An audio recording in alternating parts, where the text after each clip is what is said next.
Welcome to Momentum, a motorsports podcast powered by High Gear Success. I'm your host, Heather Wilson Schiltz. Here we share the stories and strategies that keep the world of motorsports moving forward. Today's guest is Amanda van den Elzen, a marketing strategist for a short course off-road race team, founder of Racer on Demand, and co-host of the Racer on Demand podcast. So Amanda, thank you for joining me. Thanks so much for having me. I'm excited to be here. Yeah, so we have had the pleasure of knowing each other online for, it feels like at least a couple years now. Yeah. And we finally got to meet in person at PRI in Indy back in December. So that was so cool for me. It was like meeting a friend for the first time, but you've been friends for a while. It was wild. Yes. So very cool. That was my first time ever at PRI. It was performance racing industry for those that aren't familiar with it. Definitely overwhelming. That is an understatement. And this was the biggest year so far, so it was even more overwhelming than normal. Yeah, and definitely a demographic that I'm not particularly used to. Not a lot of motorcycle stuff there. Mostly, I would say, auto, car focused stuff. So lots of machinery, pieces and parts, tooling, just all kinds of stuff, but also some really great seminars, which I really enjoyed. So. Yeah. You know, that used to not be our demographic there either. We started going, oh gosh, I think this was probably like our 5th or 6th year. And when we started going, there was really nothing about off-road there either. And now you look around and there's short course cars all over the place, and there's our races playing on all the big screens, and it's growing. Tell us how you got started in motorsports to begin with. Yeah, so I am probably a unique guest here because racing is really not how I got started in motorsports. My husband races short course off-road professionally, and he and I grew this race team from the ground up within the last 8 years or so. But when he told me he wanted to get into short course off-road, he was doing rally racing and competitive drifting, autocross, things like that. And he said, I'm going to get into short course off-road. And I said, I don't know what that is.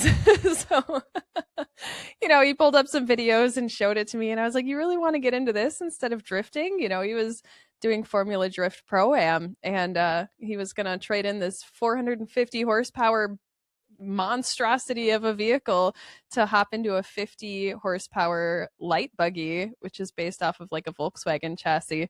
And he's like, yeah, I really want to do this. And he had so much fun that, we stuck it out and grew into this space and this sport. And I've really fallen in love, not only with the sport, but especially with the people, and hopefully my ability to help those people fall in love with the sport more by making more money in it. So that's kind of my journey. I had no idea that was his backstory of like how he got started in racing. So I feel like that maybe I've missed it over the years on social media, but I feel like that's a really cool throwback story to bring up. Yeah, we should tell that story more often. He's been a gearhead since he was a kid. I mean, his parents tell the story all the time about he was 3 years old and he walked out with a wrench and took the training wheels off of his bicycle because he didn't want them there anymore. So, oh my gosh, that's so cool. So at what point with your involvement with the team did you realize the value of sponsor relations, marketing, and partnerships for the VDE race team? Like, how did that come into play? Yeah, that's something we've had to learn the hard way. And, that's really why I'm so passionate about helping other people learn it, maybe less difficult ways. But back in I feel like I have to check my wall here. What years were we in what classes? 2021 was our last year in the Pro Buggies, which is a fully fabricated, long arm, open wheel off-road race vehicle. And that class had kind of been teetering between the sportsman and pro ranks. Some series called it sportsman, some series called it pro. And our series was just starting to call it Pro Buggy, which meant that it came with bigger price tags on pit spaces, lots more visibility with, our TV time and things like that. And we were still living on a sportsman team's mindset. And we heard rumblings that there was going to be a new class being added for 2022 called Pro Spec Truck. And we saw a lot of opportunity in jumping into this new class the year that it started existing, being just ground zero for that class. So Chris set the goal and said, you know what, we are going to race in this new class. It's a pro truck class. That means we're paying for fiberglass. That means that we need to get bigger sponsorships. We need to get in front of more people. We really need to build our brand. And we had started building our brand in the pro buggy classes almost inadvertently. And that's something that I really do stress when I'm talking to racers, is that a brand happens whether you intend it to or not. And, that can be good. That can be really bad. Thankfully for us, it was a good brand that we had inadvertently built for ourselves. And it was really centered around us being a family team. Chris's dad races alongside of him as well. Even to this day, he's 67 years old and still taking cars off of jumps. So, we had built that brand as this family team that's here to help people. And we decided, we're really intentionally going to build that brand out more, be more intentional about bringing those values forward. And we're going to match them up to the brands that best align with that brand that we've built for ourselves. So as we moved into the truck class, that's really when we started getting a little bit different mindset about what does it mean to have a sponsor. And it's not, we're going to put a sticker on our car and they're going to give us money. We learned that very quickly. But through the likes of Megan Meyer and Alex Stryler, we were really trying to figure out what that actually meant for ourselves. And lucky for us, we had a couple of brands that really leaned into us and learned with us on what kind of a partnership we could build with them. Nexen Tire being the biggest and most forefront for us. They've grown with us, and our partnership has grown as that program has grown as well. And leaning into how can we service our partners instead of how can we service ourselves with the money from our partners has really been a huge learning curve for us. Those are all great points. And for you and I to talk about branding, like, we're marketing people and we understand what that means and what it looks like. But for the average racer who's listening to this, or even event organizer, like, how would you define what a brand is? Like, what does that entail? Yeah, a lot of people mistake a logo for a brand. And a logo is really just a visual representation of what you stand for. Everything else about you is also your brand. And so when I'm talking to people about building a brand, I'm not talking about designing a logo. I'm talking about, what do people expect from you over and over again? And that might be like, we're the purple team, right? So purple is part of our brand because people expect us to have purple cars, but they also expect us to show up with a certain level of professionality because that's how we have shown up in the past. And if we were to show up and just be, I don't know, like just terrible people at the racetrack, yes. If we were to show up with this wild persona at the racetrack, it would be incongruent with the way that we've shown up in the past.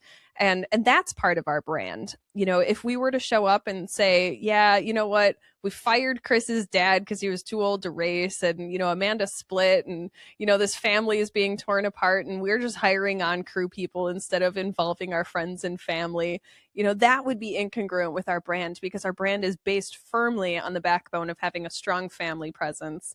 And, if we were to tell our competitors to get lost when they break something at the track, instead of giving them whatever spare parts we have when they need it to compete against us, that would be incongruent with our brand. So when I say that you're building a brand intentionally, I mean, what do you stand for? What are the things you can promise to your fans and your followers?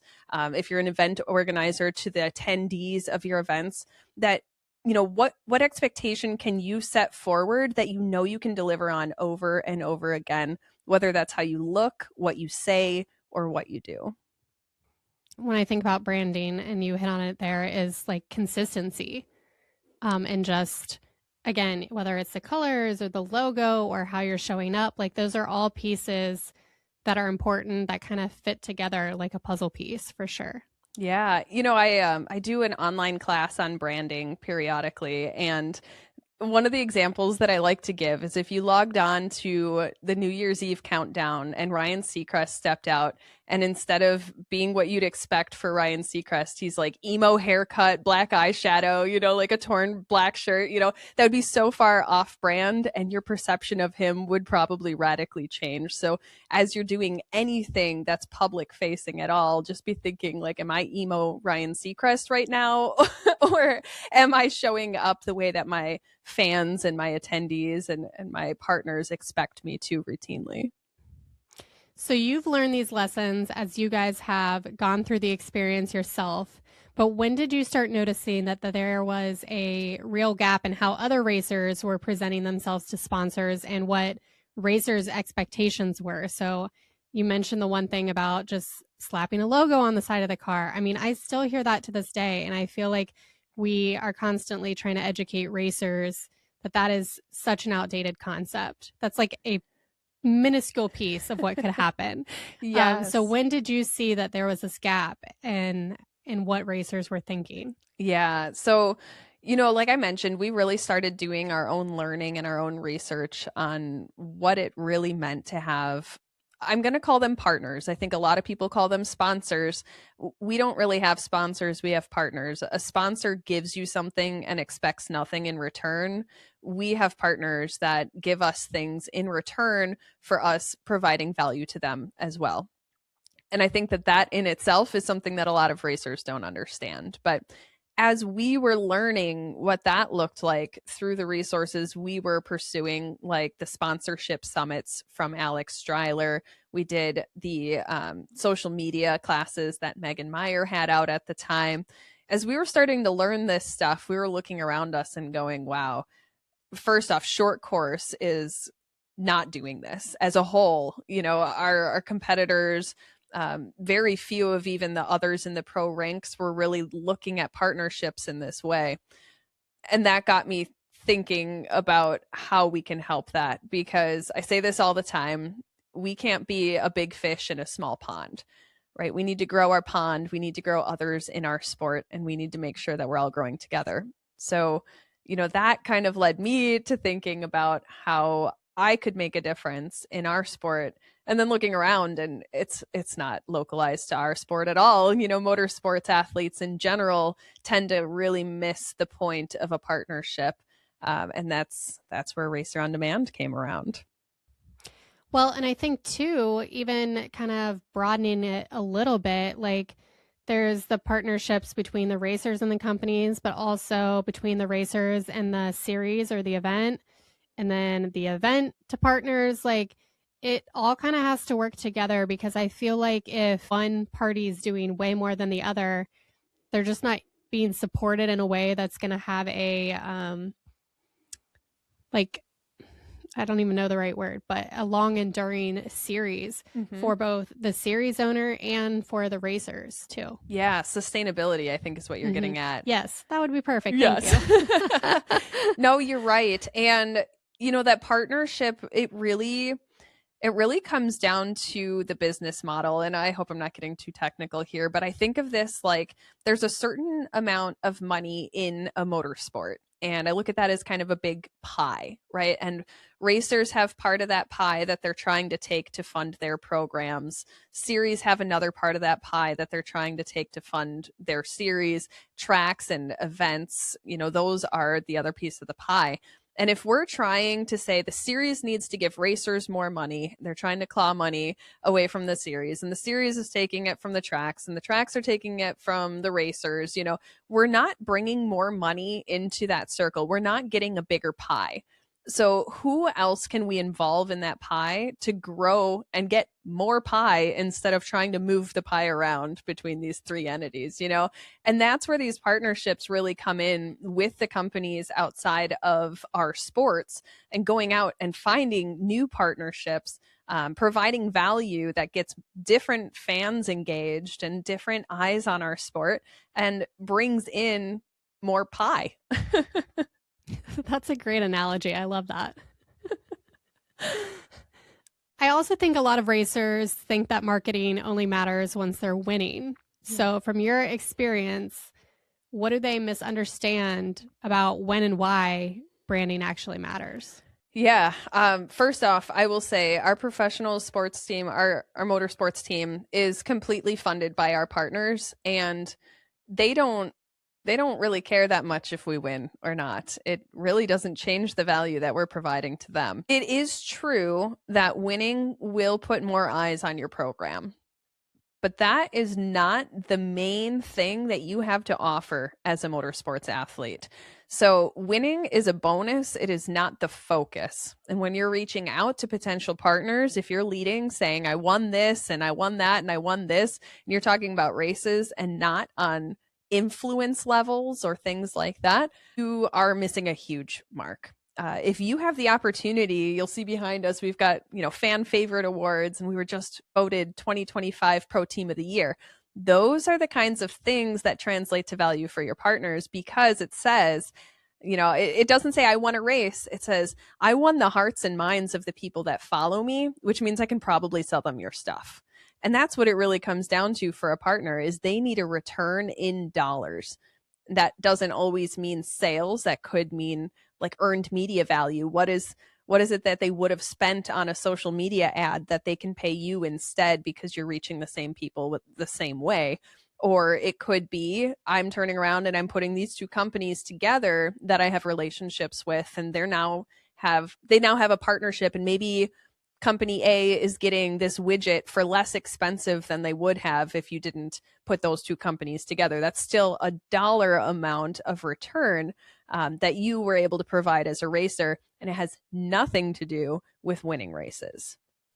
I mean, that's a great perspective and great insight. And even if you are the racer that is winning all the stuff, like, how are you translating that? You know what I mean? Like, it's more eyes, but is it actually more conversions and more engagement for your partner? Because if you're not really leveraging the more, attention and more views, then it's not really that beneficial either. Yeah. And attention and views, that is one part of the puzzle, but unless you can translate that to a dollar sign for your partner, you could have 1,000 followers that are really engaged and actually buy your partner's stuff. Or you could have 10,000 followers and 1,000 of them are really engaged in buying your partner's stuff. Those are the same numbers of people buying your partner's stuff. It really doesn't matter how many followers you have. It matters the influence that you have on those followers. Absolutely. So with Racer On Demand, you're big on the education piece for racers too. What do you feel like they need to communicate to partners when they're reaching out? Yeah, I think one of the things that racers tend to be really bad at is differentiation. And what I mean by that is you are racing next to 5, 10, 20 other people that do the exact same thing in the exact same class, in the exact same motorsport, under the exact same series. So what are you bringing to the table that the person next to you at the lineup isn't or can't bring to the table? And that's where that brand becomes really important. The stories that you tell and your personal demographic becomes super powerful.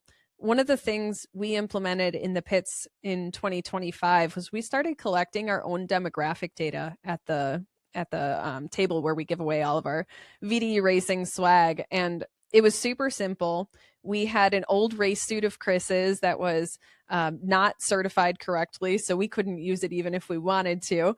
And it was at this point a wall hanger piece. And we said, we're going to give this away at the end of the year. If you want to enter to win this race suit, all you have to do is fill out this form on our iPad. So we just had our tablet out there and we asked some questions, what's your name? What's your email address? Kind of the basics, your zip code, your age. And then we asked some really tailored questions that were focused entirely on the kinds of partners we hope to attract. Some of them were, what are you planning on purchasing in the next 12 months? And it had some, pieces like insurance and a new truck or a pair of sunglasses, companies that we could see ourselves partnering with in the future if our demographic matches them. Some of the questions were more about proving our influence. One of them, which was really cool, was how likely are you to support a brand that partners with VDE Racing? And they had the options of not likely, moderately likely, very likely, or unsure.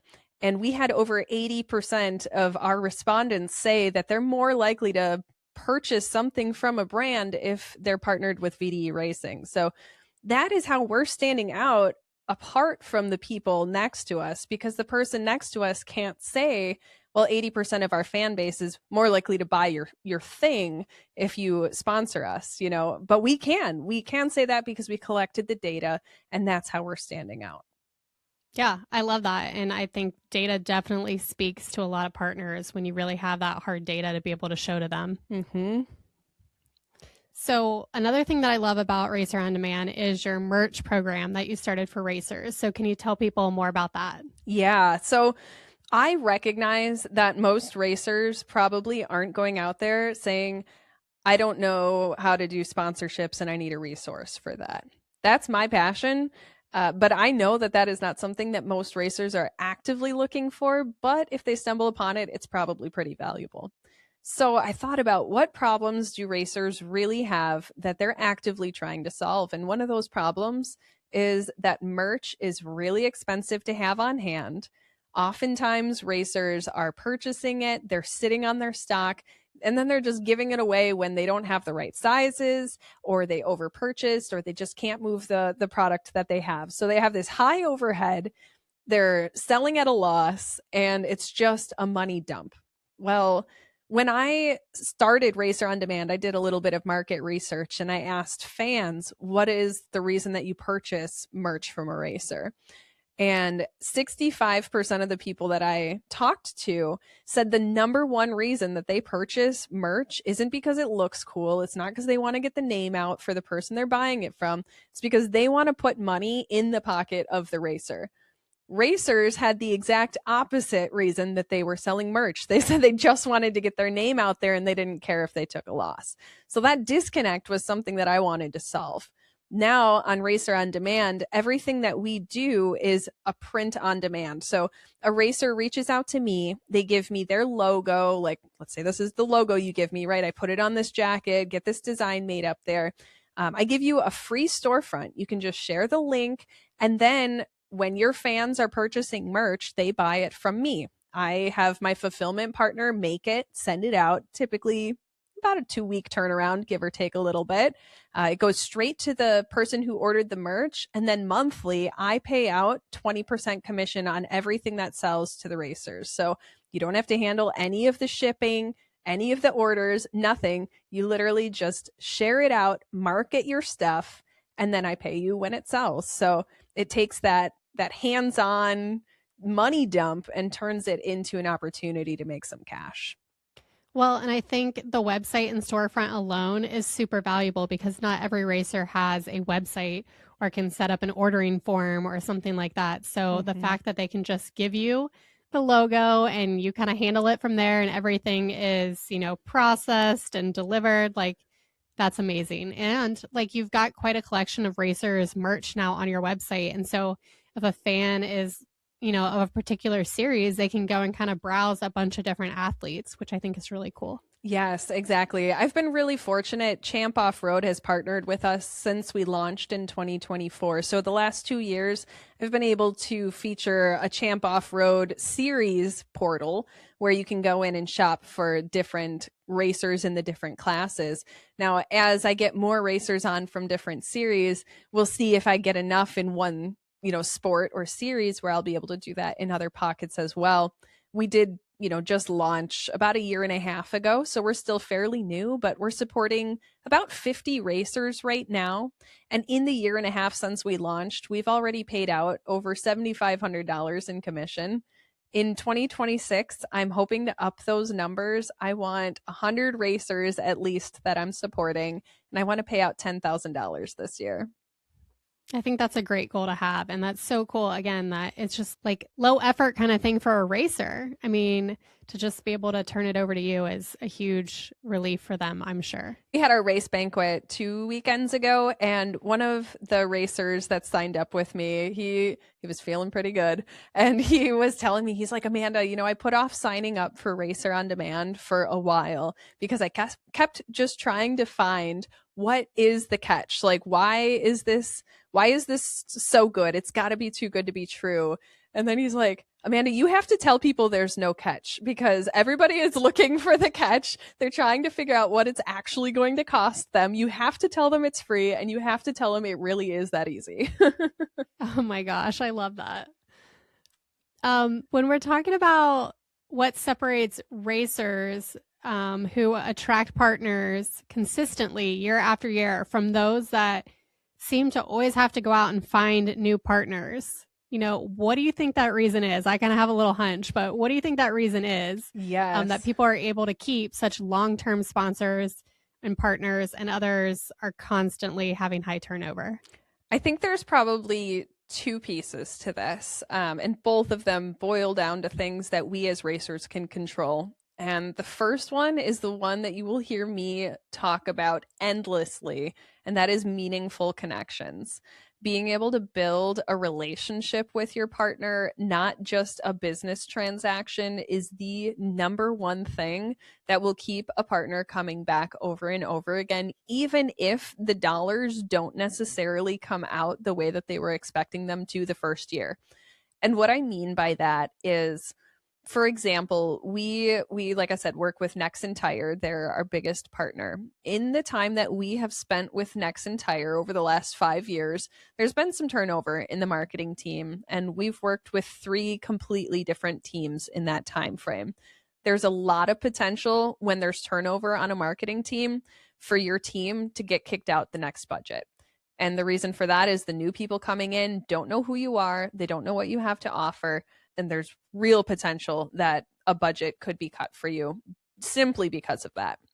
Now, that being said, we have made sure that we're building those meaningful connections, not just with the marketing team, but also with the sales teams, with the higher up in the marketing team, right? The directors, not just the managers, and making sure that they understand how we can play into the ecosystem that they're building. But beyond that, both of the people that left the Nexen team went into other marketing roles. And the first thing they did when they got into those new marketing roles, they called us up and they said, hey, we've got a great relationship. We consider you a friend. I'd really love to see if there's a fit here at the company that I'm in now. And the ability to maintain that relationship beyond the transactional, I give you this, you give me that has huge opportunities, both inside that relationship as it's happening, but also as turnover exists. So that's the first one, is the meaningful connections. The second one is moving those meaningful connections over to the fans and the influence, and being able to really quantify that difference. So you can see turnover happen when you're not delivering on what you said you were going to deliver. Oftentimes that comes down to, I overextended myself. I promised something that I actually don't have control over. And being able to translate what you're doing into a story that brings people along with you will help you meet the goals that you're trying to deliver. So, for example, if you go out there and you have a partnership that's built on, I don't know, moving detailing products, we'll say, and your demographic doesn't care about detailing products, you're going to have a problem, right? You haven't made that meaningful connection with the right fans. That being said, if you recognize that as a mismatch, maybe you don't pursue a partnership with a company that doesn't match your demographics. And instead you say, well, I'm in off-road and my people, they really like flashy lights on their UTVs, right? So I'm going to go and find a company that matches the demographic that I have. Because I have that meaningful connection with my fans, I'm able to know what they like. They trust me on what they like, and then I can make that connection too. So I think there's that link between the company and the fans that we need to be a good ambassador for. And when you're talking about going back to maintaining relationships too, something that I always talk about with clients that I work with is, it's like you said, not being transactional, but it's also not just like an interaction at the beginning of the year and then the end of the year, right?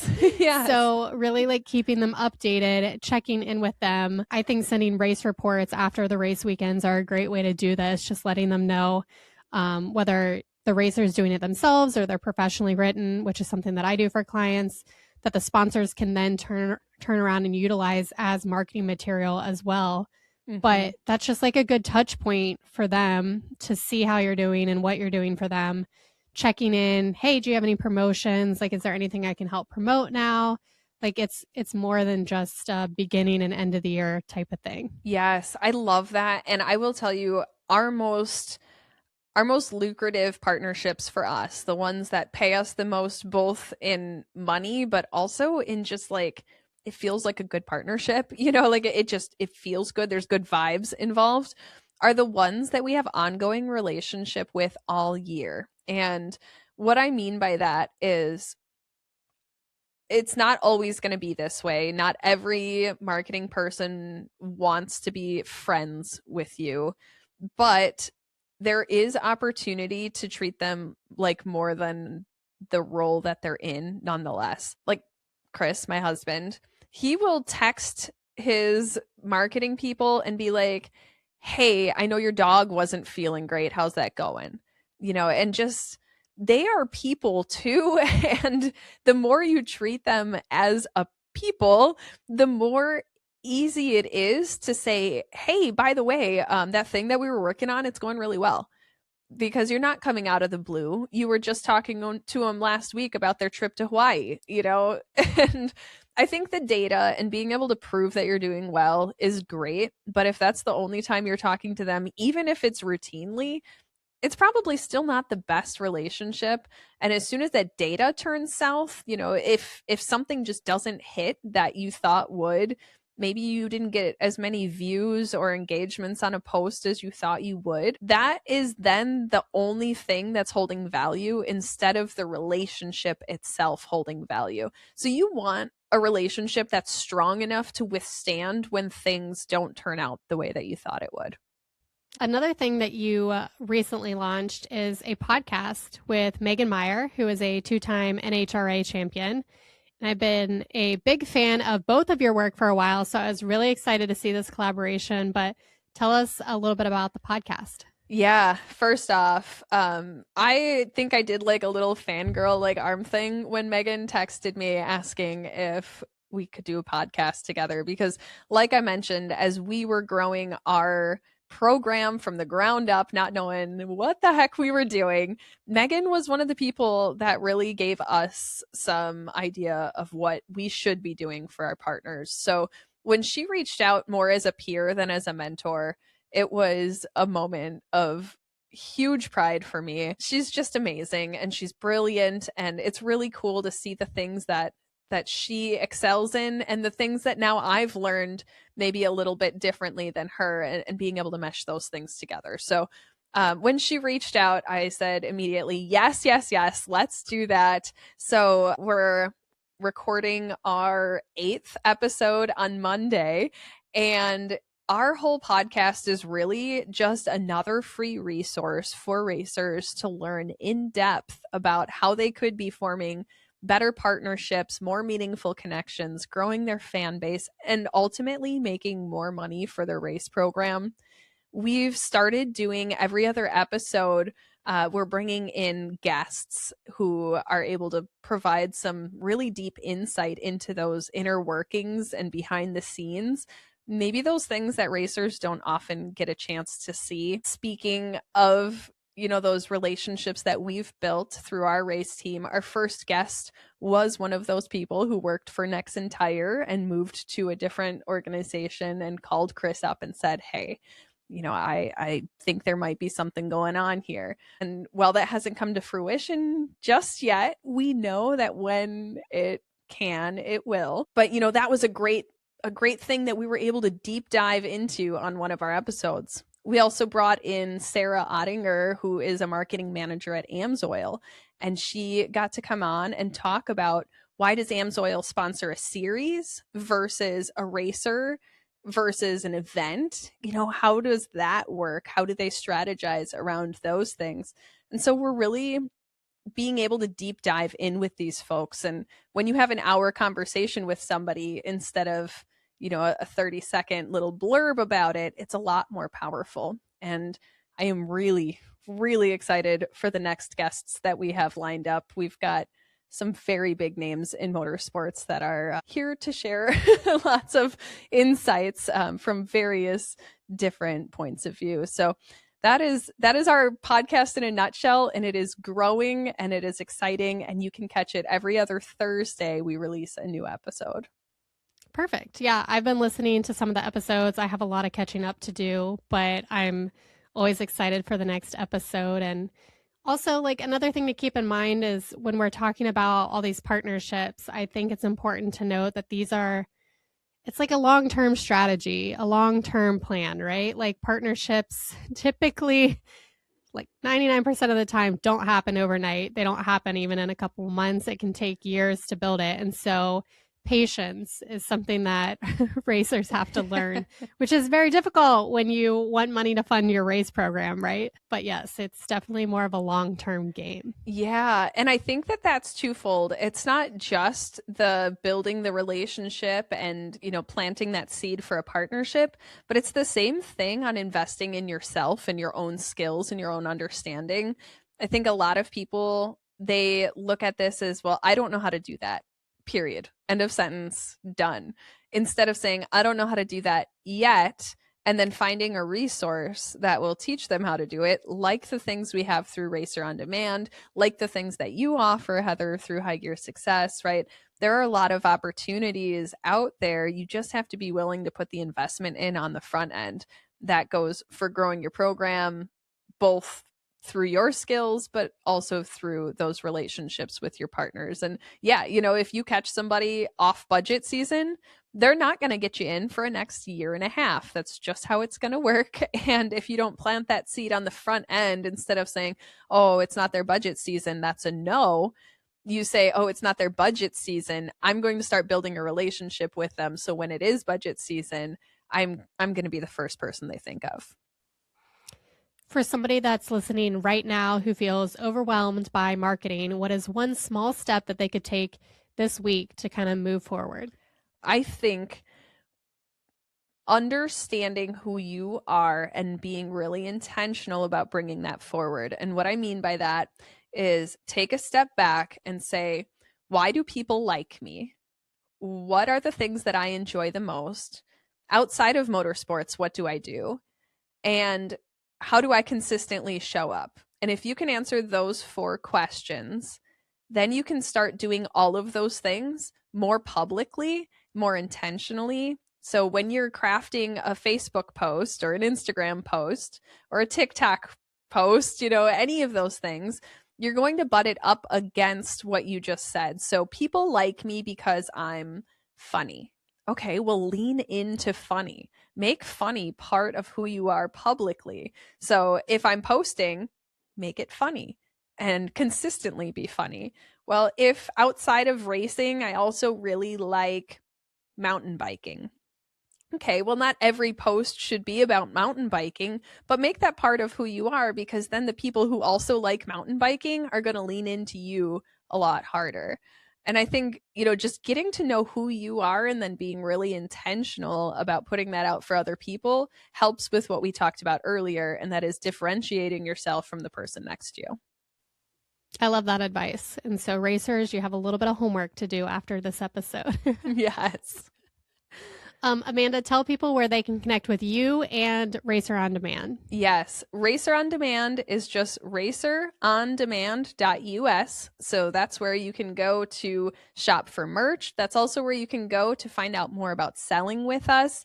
There is a Sell with Racer on Demand tab in the menu. That's got everything that you need to know about selling your own merch. And once you do sell merch with us, then you're put on our mailing list, which sends out a bunch of different racer resources so that you have lots to learn. The Racer on Demand show is basically anywhere that you get podcasts. And like I said, that's every other Thursday. Otherwise, you can follow our race team too for some examples. I'm not going to say that we are the best branded race team with the best social media, but I will tell you we're learning and we're growing every day. And that's VDE Racing. And that's on Instagram, Facebook, anywhere that's social media-y. And one place that I think racers should be, and oftentimes are not, is on LinkedIn. So I'm Amanda Vanden Elzen on LinkedIn. You'll see motorsports are not my only focus. We've got 3 businesses between my husband and I, but that is a great place to meet the right people for partnerships too. I'm a big LinkedIn fan as well, so I'm on there all the time. Definitely advocate for that. Yes. So thank you so much for joining me, Amanda. Thanks to everybody for tuning in to Momentum. This has been a production of High Gear Success. If you want to connect or recommend a guest, head to momentummotorsportspodcast.com. Until next time, keep the momentum rolling.